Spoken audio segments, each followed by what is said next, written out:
Olá, bom dia. Estamos começando o nosso querido programa Fino Trato, aqui diretamente da Avenida Paulista, São Paulo, Brasil.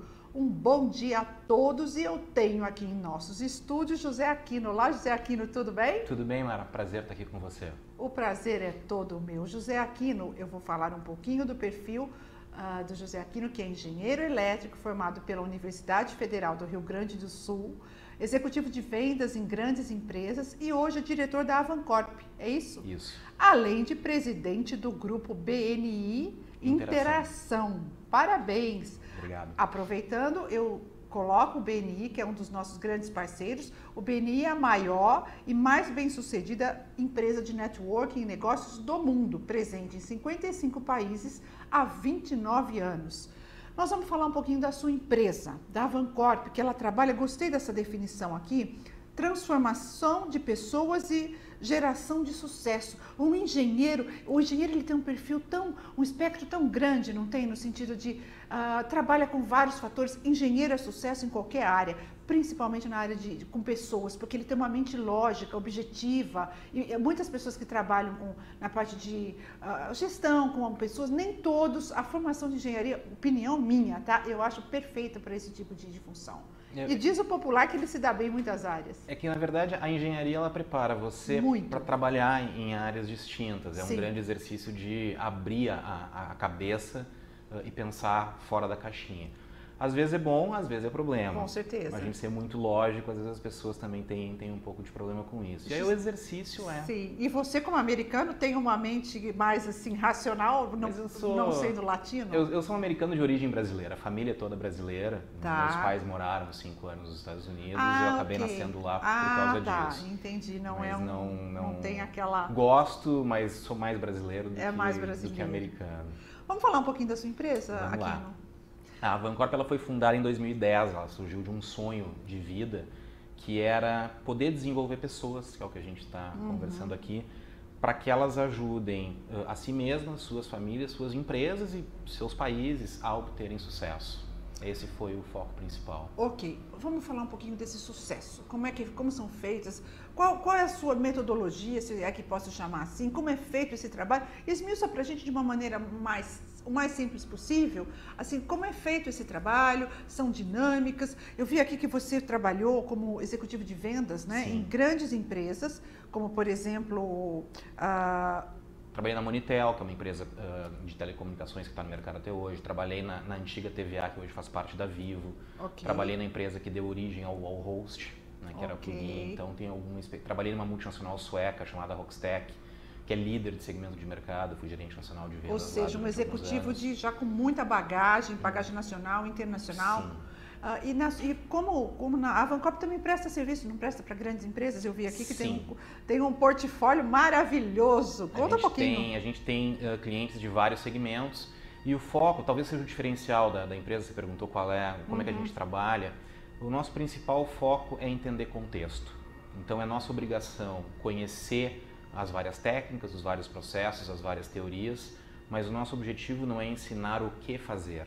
O nosso objetivo é entender o contexto de cada cliente, seja grande, seja pequeno, e construir junto com ele estratégias que façam sentido para ele.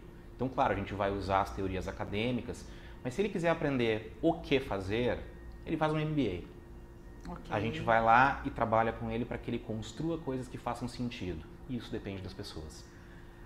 Seria mais ou menos assim, vamos supor, é feito um diagnóstico, você vai até uma empresa, faz um diagnóstico, faz todo um levantamento, a gente chama até de uma anamnese, porque é algo bastante profundo, sim. É um levantamento de dados, de posição dessa empresa, enfim, uma varredura de como ela está.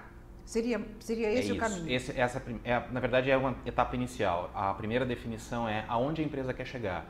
Sucesso é uma coisa muito pessoal. Cada um tem uma definição diferente de sucesso. Então, para aquela empresa, para aquele empresário, para aquela situação, qual é o sucesso pretendido? Aonde se quer chegar? E aí sim, a gente faz esse diagnóstico todo, essa anamnese, como você usou, e aí, em função de quem são as pessoas, das habilidades que ela tem, dos valores delas, de onde a empresa quer chegar, do contexto todo, a gente constrói estratégias que façam sentido. Então, a gente não apresenta uma solução pronta. Sim, não é, o ser humano não é receita de bolo, Exatamente. não é? Né, que você apresenta E aí é diferente da engenharia. É diferente da engenharia, que é uma ciência exata. Exatamente. Mas assim, eu digo do engenheiro por ele ter metas e ele ter um foco, né? Sim. Ele ser centrado, geralmente são pessoas centradas, diferente um pouco às vezes do profissional da área de humanas, que costuma às vezes ficar mais devagar um pouquinho. E tem muito aquela questão Porque de quando... é bom, são características. Claro, não, são coisas diferentes, características. exatamente. Não tem melhor ou pior, Exatamente. tem o mais adequado para cada situação, cenário. Com certeza. O que acontece muitas vezes, isso acontece com grandes empresários, isso é natural, isso acontece comigo como empresário, né? Com profissionais liberais, isso acontece o tempo todo. Quando você está no meio do problema, às vezes você não consegue enxergar aonde está o limite dele, o que você tem que fazer para sair. E o olhar externo, com o foco de trabalhar o contexto e não trazer uma receita de bolo, permite que você crie estratégias para sair dali e chegar onde você quer chegar. Aqui é difícil mexer com crenças, porque eu acredito que esse trabalho mexa com crença, com valores. Sim. É difícil, porque principalmente o adulto, ele tem já alguns modelos que não são os mais saudáveis, mas são modelos enraizados, que muitas vezes esses modelos lhe garantiram a sobrevivência. Exato, esse ponto é fundamental. As pessoas não fazem determinadas coisas porque não trazem resultado para elas, elas fazem porque trazem resultados para elas. A questão é entender se esses resultados são de curto prazo e são iguais aos resultados que elas esperam no médio e longo prazo, ou se eles são diferentes. Se funciona para elas, está tudo bem, se não está machucando outras pessoas, se não está levando a empresa numa situação de risco, não tem por que ficar debatendo se aquilo está certo ou está errado. Não existe o certo ou errado. A questão da crença e dos valores ela é importante quando você tem situações de conflito, porque você vai agir de acordo com seus valores e suas crenças. Então não é que talvez você tenha que mudar tudo, mas pelo menos você tem que entender quais são os valores que estão na mesa, aonde a empresa quer chegar, como cada pessoa vai reagir numa situação de conflito ou de crise. E aí às vezes você precisa talvez alocar melhor algumas pessoas. A gente raramente trabalha com substituição de pessoas, às vezes é muito a questão, será que esse é o perfil mais adequado para aquela função? Será que o objetivo que essa pessoa tem naquela função está alinhado com o que o parceiro dele tem na outra função? Isso é a base de um trabalho. E aí as pessoas começam a perceber conflitos de sócio, questões de sucessão de empresas familiares. Sim, é delicado. Pessoas que mudaram de vida ao longo do tempo e não faz mais sentido continuarem naquele negócio. Então tudo isso acaba sendo analisado de uma certa maneira. Porque a nossa vida é dinâmica, né? Exato. Então o que foi maravilhoso num determinado momento, hoje, para todas as áreas, aquilo pode ser completamente inadequado. E hoje tudo muda muito rápido. Então você precisa ter alguém que te ajude a, puxa, mas é isso mesmo? Será que é isso? Será que continua sendo isso? Aquele caminho que nós trilhamos para os próximos 2 anos, é isso mesmo? Mudou alguma coisa? O que mudou? Então, o trabalho é muito fazer esse contraponto, trazer a discussão, promover esse debate, obviamente de forma controlada, sem expor as pessoas, para que uma empresa, ela paga negócios, mas as pessoas fazem negócios. Então, se você não tiver alinhamento entre as pessoas-chave da empresa, cada um rema para um lado, o barco não sai do lugar. Se faz muita força... E afunda, né? Mas não... Talvez ele até não afunde, mas ele vai ficar girando no mesmo lugar e eventualmente as pessoas vão olhar assim, puxa, mas isso não faz sentido para mim, eu vou embora. Porque eu não estou indo a lugar algum. Perfeito. E não existe nada parado, né? O nosso universo é dinâmico. Sim. Eu gosto muito dessa colocação, não existe nada parado. O que não está indo para frente está indo para trás. Para algum lugar está indo. Está indo. Para algum lugar está indo. Não está parado. Você fala, não, estou dando um tempo. Assim, é meio... Tem que tomar cuidado, não é? Porque é meio ilusória essa situação. Eu gosto muito da questão de diagnósticos, da anamnese, seja a área que for. São os autoexames, né? Que pode ser feito na nossa vida pessoal. Exato. Enfim, tem um senso crítico, não mas de busca, de melhoria, de progresso. Exatamente. Né? Tudo pode ser melhorado. Nada é perfeito. Tudo pode ser melhorado. Tudo pode ser melhorado. E se isso for um hábito, você acredita que o brasileiro tem essa cultura? Porque assim, nós estamos vivendo um momento, vamos colocar 2 décadas, tá? Que foi uma abertura de mercado, e com essa abertura de mercado, você deve se lembrar, quando assim, isso veio para a parte de carros, bens de consumo, etc. Só que veio a mentalidade junto. Cursos, a questão da internet, né? Ela globalizou, ela deu, assim, ela fechou esse processo, vamos dizer assim. Foi um antes e um depois. Quando eu falo fechou, assim, fechou aquele e abriu um novo. Eu acho que a gente vai olhar a história daqui a 100 anos E esse período que a gente vive hoje é uma nova revolução industrial. Com certeza, as pessoas vão estudar isso no futuro como uma nova era. Exatamente. E a gente faz parte desse processo. Não, existe um dado, inclusive, a esse respeito, que é um dado verídico, confirmado, que a revolução, falando do Facebook, né, das redes sociais de comunicação, é uma revolução tão grande apenas comparado com a revolução industrial. Sim. Não é? Porque ela mudou a maneira de se interagir, hoje é tudo muito rápido, muito acessível. Não é? Então fica algo bastante dinâmico, e se você não tem esse hábito de fazer esses diagnósticos, tanto na vida pessoal como em empresas, porque uma empresa não suporta, na vida social a pessoa pode ficar na vida pessoal meio às vezes deprimida um tempo, meio para baixo, enfim, mas uma empresa, a empresa não, ela tem que girar. E isso parece às vezes até uma questão muito, puxa, mas como é que eu aplico isso no negócio? Aí eu costumo fazer uma pergunta para alguns empresários, eu pergunto o seguinte: vamos pegar um exemplo da Apple, a gente citou algumas marcas. Tá. Vamos falar de Apple, você está com um iPad na mão. Tá, não tem como, né? A Apple vende computadores? Eu acho que não. Ela usa computador como uma plataforma para vender outra coisa. Exatamente. Os concorrentes dela vendem computadores? Talvez alguns sim, outros não. Exato. Mas será que são realmente concorrentes? Então a pergunta que a empresa tem que fazer é a seguinte: qual é a minha oferta de valor? O que eu realmente vendo? Eu uso cadeira, banco, computador, caneta como plataforma para entregar alguma coisa. Mas o que eu realmente vendo? O que tem por trás disso? E para quem eu vendo? Será que eu estou vendendo para o público correto? Ou será que eu tenho público porque esse cliente é um cliente fiel, mas talvez eu devesse oferecer outra coisa para ele, não o que eu ofereço hoje? Essa é a questão da mudança muito rápida no mundo. O que você fazia 2 anos atrás, talvez teu público não queira mais hoje. Então, como é que você sabe o que você tem que oferecer para ele? E aí vem toda a estruturação de quais são os recursos que você tem, como é que você atinge esse público, quais são os canais que você vai trabalhar, que estrutura você precisa manter. Aí vem toda a espinha dorsal de um negócio. Mas se você não tem plena convicção de que aquilo que você oferece de valor, o teu cliente enxerga como valor, o teu negócio morre. Então essa é a principal análise que a gente faz antes de estruturar o resto da empresa. Agora, uma dúvida. Quando você chega assim para fazer esse diagnóstico, você já fechou o contrato com a presidência, enfim, com o staff, vamos dizer assim, né, da direção, diretoria, etc. Quando você chega para num outro escalão, existe uma resistência ao seu trabalho? Porque as pessoas têm medo, né? Quem é essa pessoa que veio aqui me analisar meu trabalho? Meu Deus! Não é? Pode existir. Esse conflito, essa relutância em trabalhar, ela normalmente está presente. E aí a questão é você criar um ambiente seguro e mostrar para as pessoas que aquilo é em benefício de todas elas. Então eu costumo dizer para os sócios das empresas, para os diretores que me contratam, que apesar de eu ser contratado pela empresa, eu vou trabalhar com os indivíduos. Para que a empresa tenha resultado, mas os indivíduos vão ser trabalhados, eles precisam ser respeitados no processo.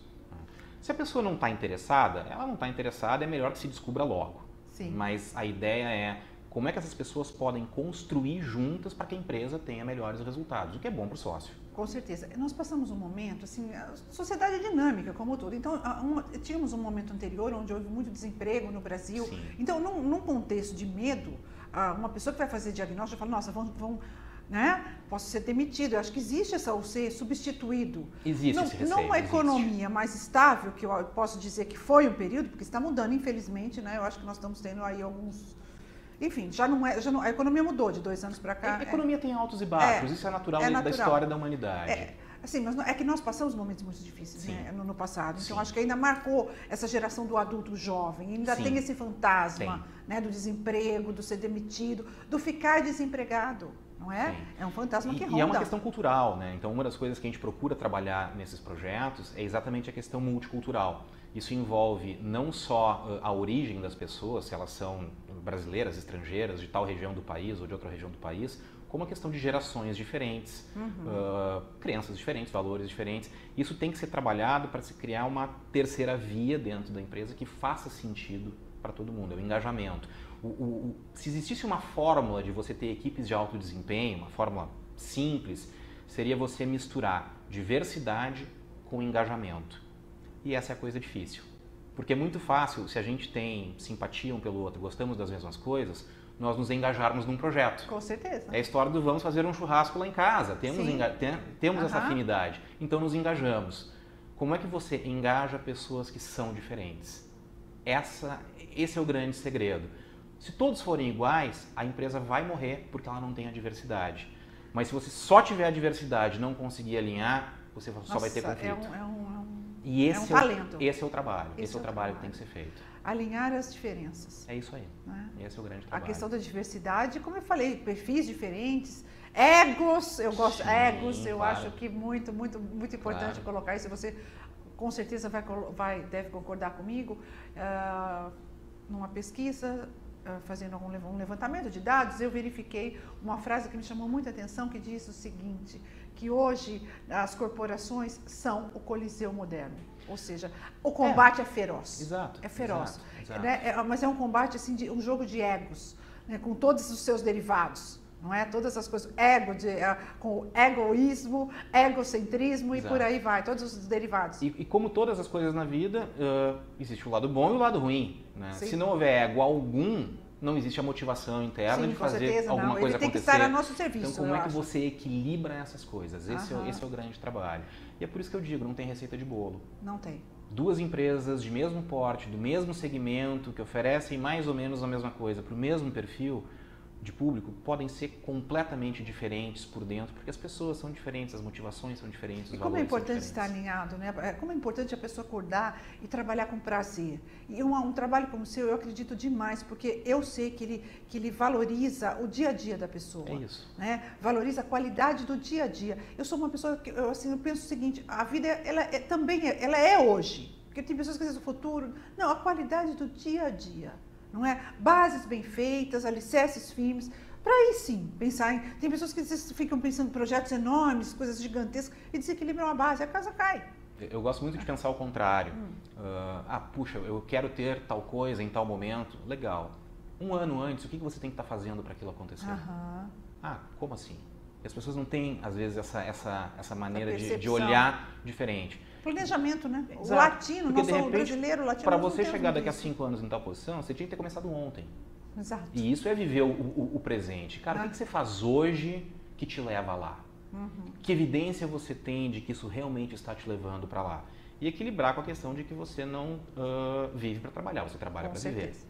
Aqui no nosso tempo, infelizmente, aqui é limitado, nós estamos chegando ao final, uma entrevista deliciosa, um papo muito gostoso, conteúdo de qualidade. Eu quero agradecer a sua presença aqui, o programa é sempre aberto para você. E eu espero que tenho certeza que vocês gostaram. Você quer deixar algum contato, alguma, enfim, tem o site da empresa, que é www.avancorp.com.br, telefone São Paulo 11 3382 1506, meu próprio e-mail pessoal, josé.aquino@avancorp.com.br. Vai ser um prazer conversar com quem tiver alguma dúvida, quiser debater alguma coisa. Ok.